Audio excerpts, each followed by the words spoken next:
Hello, Chiefs Kingdom, and welcome to the Milwaukee Chiefs cast live from the Wolf Den. I'm Chris.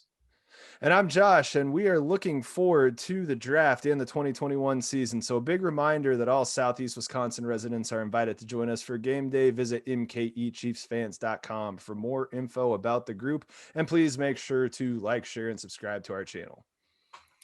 Today, we will be talking about your Kansas City Chiefs with our guest today, Joe Apperson, who was a very active member in Arrowhead Fans South, and now he just made his way up to the Boston area. So welcome, Joe. Hey, thank you for having me. Appreciate it. Absolutely. And we are presented, of course, by Complete Weddings and Events, your leading provider of photo, video, DJ, photo booth lighting, and coordination services. Visit them at completewedo.com. And to all of our listeners, please keep leaving all the really nice comments. We appreciate all the love that you are willing to give us. So, Joe, let's get right into the 2020 season. We're not going to spend a whole lot of time here, but tell us, what was your favorite memory of the 2020 season? Well, it has something to do with the Raiders, believe it or not. Actually, if I really put my thought into it, it's really two pieces. It's Mahomes coming back and winning in the last seconds against the Raiders. That turning into John Gruden making a decision against Miami to try to stall the clock, to not leave enough time for Fitzpatrick to come back and beat him. And what's he do? So the Chiefs were in that game with the Raiders and the Dolphins. And I love that. That was really one of the favorite pieces for me. So your favorite thing was a little bit of Raider misery. I like it. Oh, absolutely. I'm Raider haters since the beginning. Absolutely. Raider haters since the beginning. Okay, so there's all kinds of Raider memes that go out there about all the reasons to not like the Raiders. What is your favorite one? Just describe, when you open your Facebook feed or whatever it is, what is the Raider hater meme you want to see? Oh, a meme? Well, I don't know if I could tell you though what that one would be, but the reason I'll give you a reason why I hate the Raiders so much. So I'm a little old school. I've been going to the game since the late 60s, early 70s. And back then every time the Chiefs and Raiders played, there was a fight. Of course, nobody back then got kicked out of the games or anything like that. Mm-hmm. But when Lenny Dawson got speared purposefully, of course, again, nobody got kicked out for that thing either. That's when my hatred started, because I'm a big Lenny Dawson fan. So man, I didn't know Bill Romanowski played for the team back in reincarnate. Reincarnated. Yeah, I mean, he really, just think of every dirty player in history, and maybe there's a little bit of Romanowski there. So maybe that's Vontez Burfict's deal. I mean, maybe they can live in multiple places. So while we're on the subject of teams that we don't like, who's your least favorite Bronco of all time besides John Elway? Oh, you had to say besides, didn't you? Besides, I can't make this that easy. I don't know if I could even throw. I think you just named him. Sure. So John Elway and John Elway. So John Elway, first half of his career, and John Elway, second half of his career. I can't stand the guy. He broke my heart too many times. And he single-handedly did it. I mean, he literally, when he was playing, he really had that team on his back and just carried them everywhere. Even when they were mediocre. He seemed to come into Arrowhead and tag us every time. I think we can all say, though, that some of his recent work as a GM has been nothing short of a masterclass in aptitude, which has been great to watch. It's been fantastic for us, hasn't it? I've enjoyed it. It's nothing like watching Raiders or Donkey fans live in misery for at least a little while, Yeah, exactly. We might as well enjoy that. I think the biggest disappointment for me in not closing out this last Super Bowl, aside from actually not closing out the last Super Bowl, I've been looking forward to the time where Kansas City has the 3 Super Bowl championships to just really put to bed the whole any kind of, we'll call it, hegemony in the AFC West, and getting that 4th would just put the entire thing to bed. I really believe that we've got the quarterback and the regime to make that happen. And I thought we were going to be closer to putting the whole thing to bed Yeah. at the end of this year, but Yeah. here we are. But you're right. You're absolutely right. I mean, we have a large window of opportunity, I believe. And if the decisions from the Veaches and other people within the organization continue as they have, very smart, prophetic almost, I think we'll be fine for quite a while. Yeah, good stuff. Chris, anything you want to add to the 2020 season? I know that we've spent about 40 videos talking about it at this point, but anything we've missed so far? The smoked sausage play against the Ravens, the first time we busted out that play, and then of course it came back over and over during the season, but that was a pretty sweet play. And just the way they took it to the Ravens in that game really showed just the big gap between them and the rest of the AFC. Yeah, so I think my favorite memory from the entire thing is we sat and talked about the Chiefs winning the Super Bowl the entire time that we've been doing this, and I think we all truly believed it. And we're being more than a little bit of homers. I think that like a lot of objective football fans, we just really thought that's what was going to happen, and unfortunately it didn't. So Chris, if the season was a song, I know we picked a lot of music, what was the song for the season? I got a pretty straightforward one. I'm going with Life's Been Good by Joe Walsh, because that's pretty much how I felt the whole season. I still feel that way. I think if we hadn't won last year, that loss to the Buccaneers would have stung pretty badly. But yeah, sure. I mean, we've been a Super Bowl contender legitimate for 3 years in a row. And, just as Joe pointed out, I don't see us going away anytime soon. Yep, exactly. Joe, if the season was a song, what are you thinking? It's in your head. I wish I'm optimistic, but for the season, kind of just the way it just kind of, if I could use the word, petered out, without getting in too much trouble. I would pick. It was kind of a war of attrition, wasn't it? We lost a lot of people along the way. And talk about the O line, and then Gay towards the end, right there when he was really starting to pick up his game as a rookie. So I'm going with Brothers in Arms. There you go. Nice. Little song about attrition, if you will. Yeah, actually, it's a Falklands War song, but that has nothing to do with what I think about it. So. Exactly. So I'm gonna throw out a just good female power pop song, and Demi Lovato, Confident. We got panned a lot in our Super Bowl picks for being really arrogant, picking the Chiefs. I just don't understand what's wrong with being confident. So we're going to roll into the next season doing the exact same thing. And so before we start projecting the season, I know we were going to talk about the draft, but before we talk about the draft, I think can I rant at all the people that are calling us homers? I mean, come on. Yeah. Who else were we supposed to pick? We won 14 games. Exactly. We only, we were literally 14-1 if you don't count the Chargers game. We rolled the Bills. We beat the Browns with Chad Henne basically throwing one of the it's going to be one of the greatest playoff moments in Chiefs history. And we had rolled the Bucs pretty good back in week 12. Like, why wouldn't we pick the Chiefs? I just don't understand. But I get it. I mean, a lot of it is just people trying to get us riled up, but still. Las Vegas was on your side too, though. Well, yeah. Exactly. I don't think understanding is anything that anybody's looking for. I mean, let's be clear about that. No. And yeah, it's funny. What I tell people is, hey, if you want to find somebody saying really nice things about me, go to our YouTube channel and find the comments. It's great. So before we get into the draft, let's talk free agency. I mean, free agency is the draft that you don't have to wait until the 31st pick. So think about the entire pool of free agents, and I think we all know who's been tied to us. So let's start. Chris, who of all the free agents that are out there would you love to get if you could have anybody? I think I said this last week. I'm going to stay with it. If they can get him at a reasonable price, it'll be Corey Davis, because I think that he's got all the physical talents. He was drafted 6th overall. I think last year he had a good season. I think he'd be a good number 2 to Tyreek Hill on the other side. And also he's terrific with the ball after the catch. So I could just see that being a really solid complement and another weapon for Mahomes in the offense.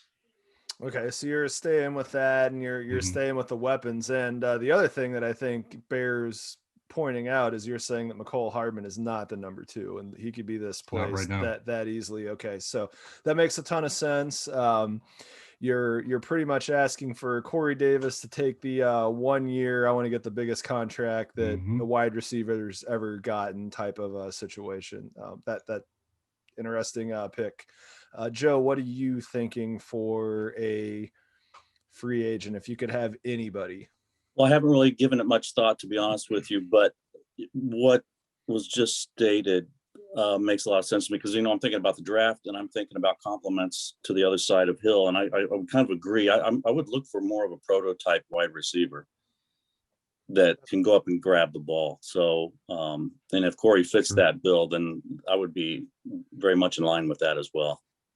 Yep, that would definitely go into the throw some riches at an already comedy of riches type of situation. I don't think that I could poke Yeah. any holes in that being a good idea. And if we're talking money's not an object at all, then yeah, by all means. I mean, I think we've pretty consistently, Chris, talked about how, there's nothing that's a bad situation of making a good offense better and just carpet bomb the entire Hmm. situation. And I think that the Super Bowl proved that we obviously didn't throw too much at the offense, so we Right. can always improve everything. So let's talk about a.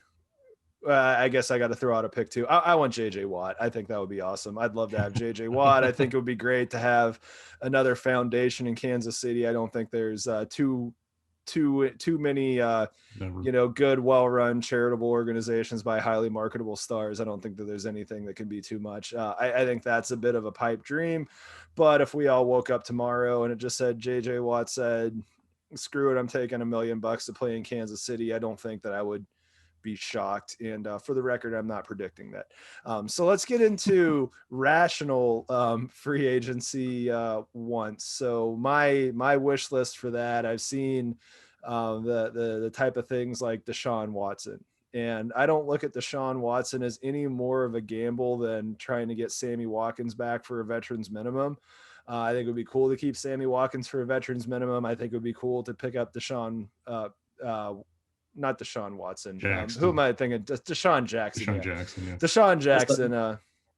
Take the top off the defense, and I think that would be cool to get Andy Reid and Deshaun Jackson back in the same room and give Mahomes, potentially 3 wide receivers that can outrun everybody. That seems fun, and that also seems very attainable. I kind of halfway expect him to end up on our training camp roster. Joe, what do you think? no, I would agree. Free agent. Yeah, no, that's like I said, I haven't given much thought about free agency. I haven't really done any homework, but I'm all for I'm all for bolstering the offense a little bit more. Again, I would like to see a large prototypical wide receiver on the other side of Hill. I'll go back to that. But at the same time, I still like your JJ Watt theory. Yeah, gotcha. Chris, what's your rational free agent? Well, yeah, if I'm going to go rational, I think Trent Williams might actually be out there as a possibility. I mean, you don't know what's going to happen with Eric Fisher. Mm-hmm. From what I hear, Trent Williams is still playing at a high level. If you can get him, again, you're hoping to get a bargain type of deal given the salary cap that they're dealing with. And, you hope that they don't have to part ways with an Eric Fisher or Mitchell Schwartz to make something like that happen. But, adding Trent Williams, because I don't see Eric Fisher coming back probably until the second half of the season. No. That would be, I think, a really good, player on the left side who could step in there either temporarily or for the entire year. Quick wild card before we move on to the draft. Byron Pringle, where will he be on the wide receiver depth chart at the end of next year? Chris, 1, 2, or 3? I'm going to have him at 3, just because I think they're either going to draft or sign a free agent wide receiver to be a number 2. I'd like to see him get the opportunities as number 2, but I also think he can get plenty of an opportunity as number 3. Just because, I mean, they run 3 wide a lot. So I think he's going to end up 3 just because they're going to find someone else for the number 2. Chris, I'm going to ask you one more question that I Mhm. just thought of. On a scale of 1 to 10, how mad would you be if McCole Hardman got cut or traded tomorrow? This does not have to do with me wanting McCole. I want McCole Hardman on the team. With the current roster, I would say a 5. If they go out and draft a wide receiver or sign someone, it'd probably be more like a 2 or a 3. Because I've also seen Byron Pringle be a very effective returner too. So it's just McColl's got so much potential. When you talk about taking the top off of defense, I mean, he can and has done that from time to time. It's just he needs to. I don't know if he has the natural instincts it's going to take to really, execute the type of route trees that, a Chiefs wide receiver is typically expected to, and to be on the same page with Patrick Mahomes. But I'm not ready to give up on him by any means. But, if they found someone else, they signed or drafted someone else and, said goodbye to him, yeah, it'd be like a 2 or a 3. So you look at him as potential energy, which a rock sitting at the top of a cliff is potential energy. That's Okay, a good way to put it. Yeah. Interesting.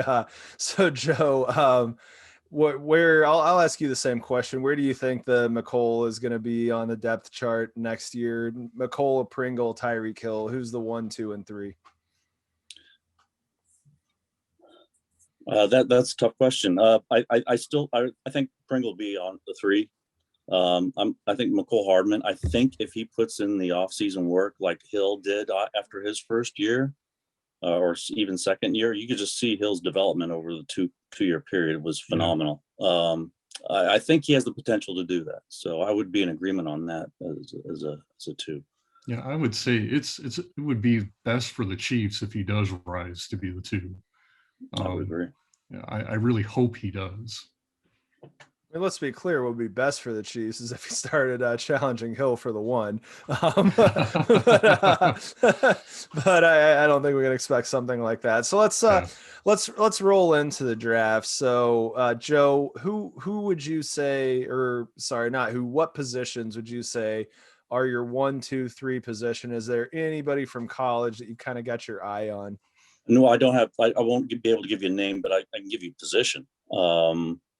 So it really depends, again, what happens with the offensive line, doesn't it? I mean, it just bruised and battered, and who may be able to come back. If Tardif comes back, which I expect he will, we don't know what we have in Yang yet as the rookie who sat out. He's a large man. He looks like a big people mover. I just hope he can develop. But that, if everything falls into place and we have a good set of offensive linemen come back, I still go back to my prototypical wide receiver I'd like to see on the other side of Hill. Someone who can go up and get the ball over the defenders, kind of like a Kelsey, with a little bit more speed, obviously, and agility. Okay, so I heard offensive lineman, and we're also going to get some depth back. I heard prototypical wide receiver will be your third one. And then I would really like to see an outside linebacker. I think we may have to part ways with one of our boys that I love and hate at the same time. Every time I get down on him, all of a sudden he makes another play. And name's not coming to me off the top of my head. Dirty Dan? Yes, you are. Thank you. Man. I love the guy, and then I hate him, and then I love him again. I think we need to get some help out on that side, just a little bit more speed. He has a nose for the game, no question, and I don't hate him, just to the point where I'm jesting here when I was talking about hate. But he does make plays. He's a smart player, and I really appreciate that. I just think we need a little bit more athleticism out there. Yeah, he's limited. I think he's the type of guy who, he's got to be put in the right place and he'll execute. But if you expect him to cover the field, like a Willie Gay or something like that, or like a Juan Thornhill in the back end, he's just not capable. Agree. Yeah. So you guys would like to see a new safety come in to help bolster the backfield, is the defensive backfield, is what I'm hearing. Well, like a hybrid safety linebacker. Yeah, I guess he is a safety, isn't he? Yeah.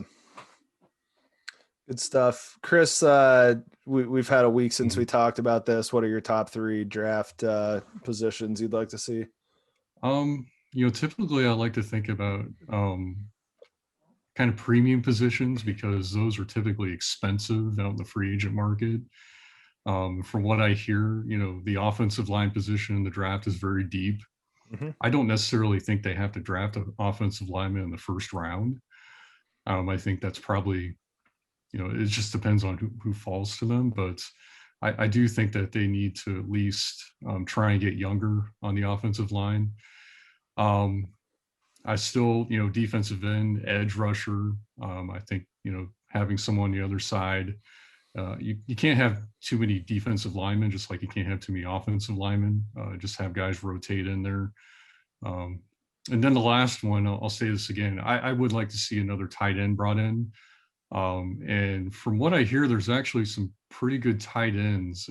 I know they've been tied to a kid at University of Miami right now, who's a very athletic guy. Brevin Jordan. Yep. And the guys in Arrowhead Pride were talking about a tight end at Notre Dame, who they were very high on. He didn't have great stats, but it was mainly because of the style of offense they ran at Notre Dame. But I just think they need to, you talk about complimenting Tyreek Hill. I think you also need to compliment, Travis Kelce in a way in which you just need someone over there who brings some type of value, whether it's in blocking or catching, or ideally both. So let's talk tight ends a little bit more. The name that could potentially be out there is Hunter Henry. Do you think the Chargers tag him? And if not, do you think that he goes for all the cash that he could possibly get? Which, even though how many games does that guy play a year? He gets hurt a lot. Yeah. Exactly. He gets hurt a lot, but I still feel like he could go out and be the highest paid tight end. And I can just picture that happening. Do you think he, first of all, do you think he gets tagged by the Chargers? And second of all, if he doesn't, what do you think he does? And where do his values personally lie? Is he trying to win or get paid? I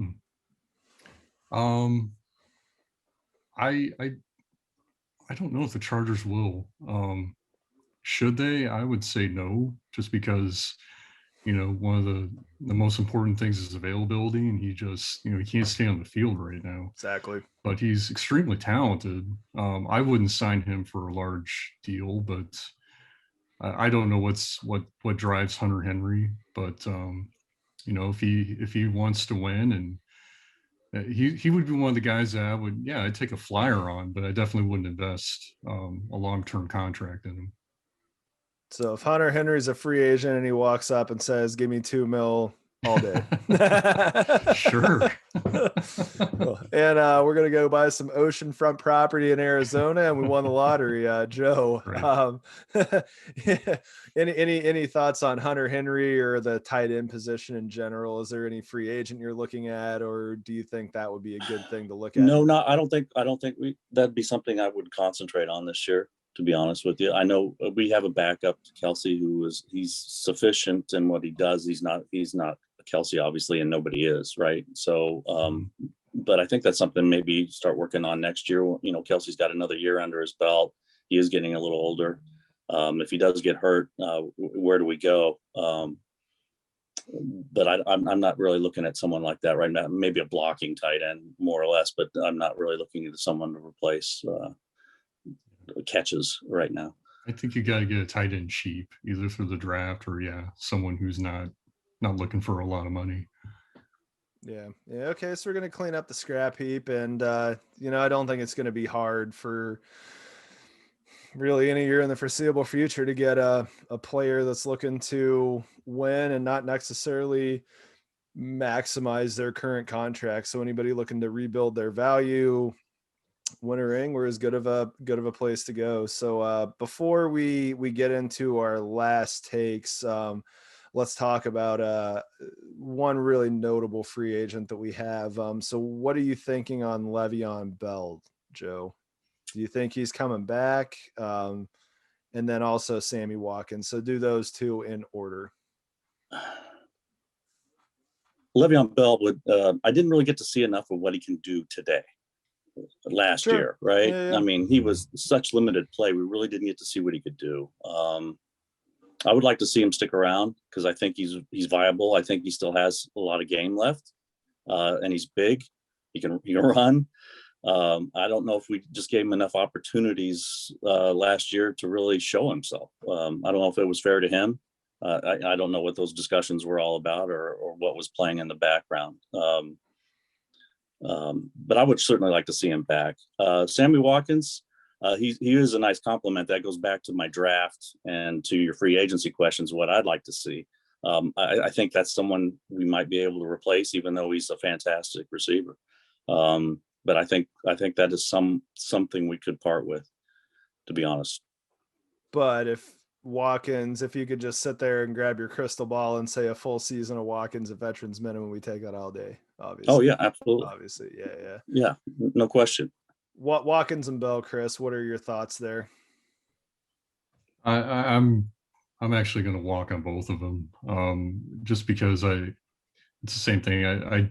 Sammy can't stay on the field. I don't think Le'Veon Bell has much left, and I think the Chiefs, they're going to get Damian Williams back next year too. But with Sammy, I just, he's just not on the field enough for me, and I'd rather, if you could give another wide receiver $1 million, 1 year $4 million, that's going to be available. I just see more value in that right now because Sammy just can't stay out there, and that's just tough for me to want to keep him and have him back.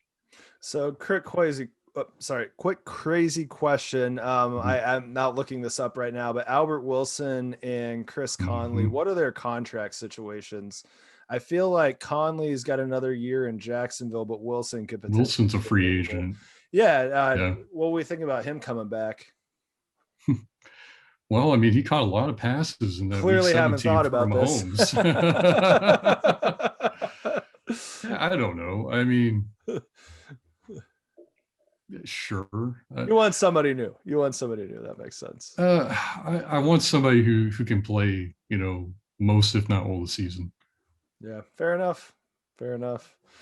All right, so before we get into our last takes, one of the things that we did all last year, Joe, that I'm going to just kind of recycle and ask you right now, I want you to put yourself in a hypothetical situation where you go into work tomorrow and find out that you have 2 days off and you have a check for $1 million sitting on your desk, and you have a stipulation that you have to get on a plane, you got to fly to Vegas, and you have to spend that entire $1 million making 3 bets. And it's the NFC champion, the AFC champion, and the Super Bowl champion.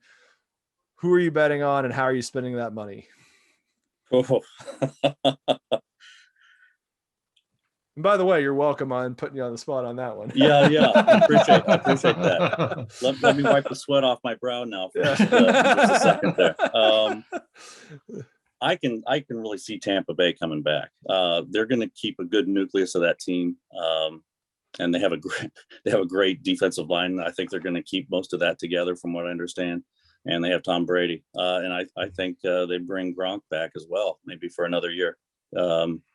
That's a very good possibility. So I see them as the NFC champions again. I really do. I do see the Chiefs coming back and being the AFC. I really don't see anybody, unless there's some major changes that happen that I'm not aware of, and there's probably a lot going on that I'm not aware of. I just don't see anybody else knocking off the Chiefs. I just don't see it happening. Not next year anyway. But I would put my money 70-30 because I'm always going to put 70 on the Chiefs at least. Chiefs to win, and then absolutely. And you can call me a homer. You can tell all your fans they can call me a homer, whatever. Right? Yeah, we got some great fans. I'm one of the original homers. We're some homers. There you go. Chris, are you arguing with any of that? Well, I would put probably, I'd put 75% or what would it be, 750,000 on the Chiefs, just because that's how I'm feeling right now. And the Bucks is more wishful thinking. I would want to see them again, so I would put $249,900, and then I'm going to hold back $100 for my 10,000 to 1 bet on the Houston Texans, and go ahead and put that down. because that would be a huge payoff. I'll tell you right now. So There you that's how go. I'm going to go. Yeah. I So like your humor. the way I always run this, I always the whole time that we went through this, I treat the NFC champion as my hedge fund, if you will. So Mhm. I'm totally with Joe that I see the Bucks back there, but I'm gonna go ahead right now and put 250K on the Carolina Panthers just in case they get Deshaun Watson. Just Ah, in case they get Deshaun Watson. Nice.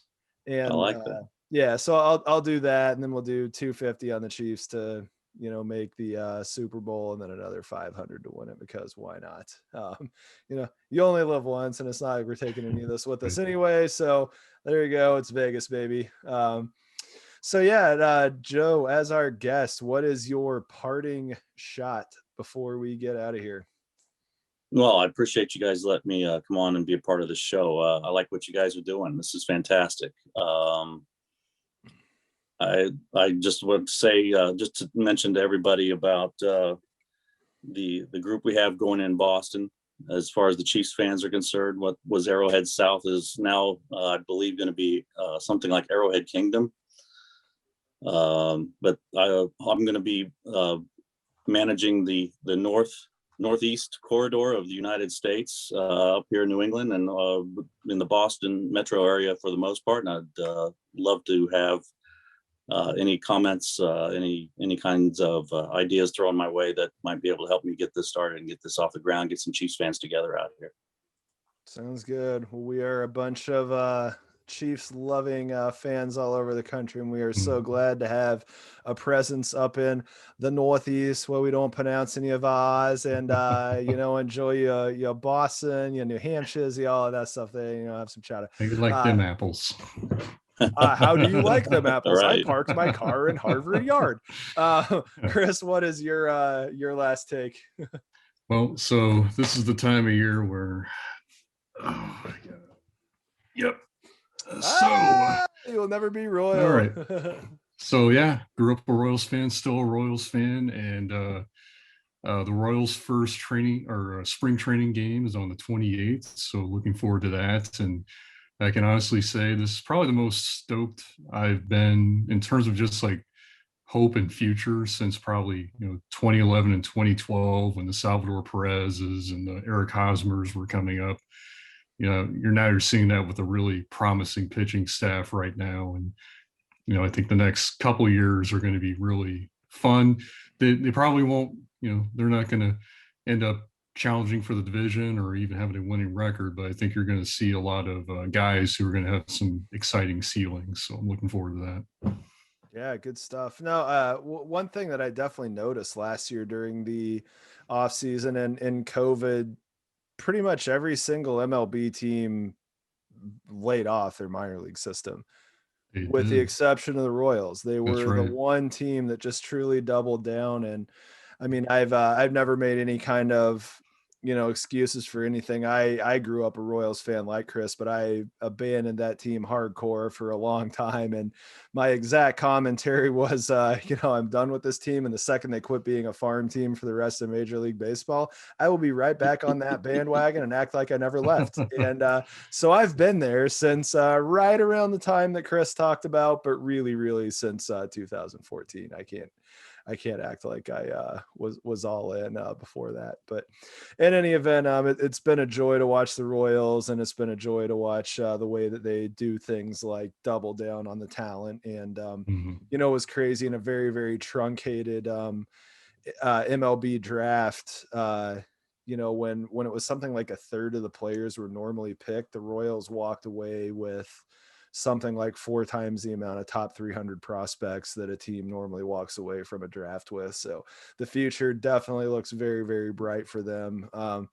And this kind of sounds like that might be my last take, but my last take is actually, I've brought up before here that I watch a lot of European soccer because really I haven't met a sport that I don't like. I'll watch literally anything that's competitive. The hot dog eating contest is something that I actually kind of enjoy watching. But my team is a team from London, and they made it through to the next round of the Europa League, which is the second biggest tournament. So think like the NIT tournament for college basketball. And the draw for the next round is happening tomorrow for the last 16. And my team and their biggest rival are both in it. So they could theoretically be drawn against each other, and they would play each other 3 times in the course of an 8-day period. And that would be the next 3 matches after this coming Sunday.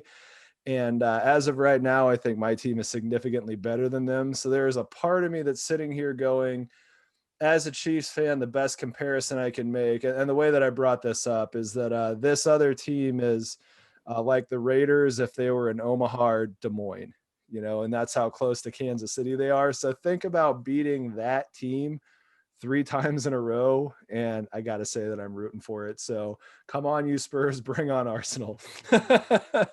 And I think that's it. So go Chiefs, and come on, you Spurs, and good night, everybody. Peace. Peace.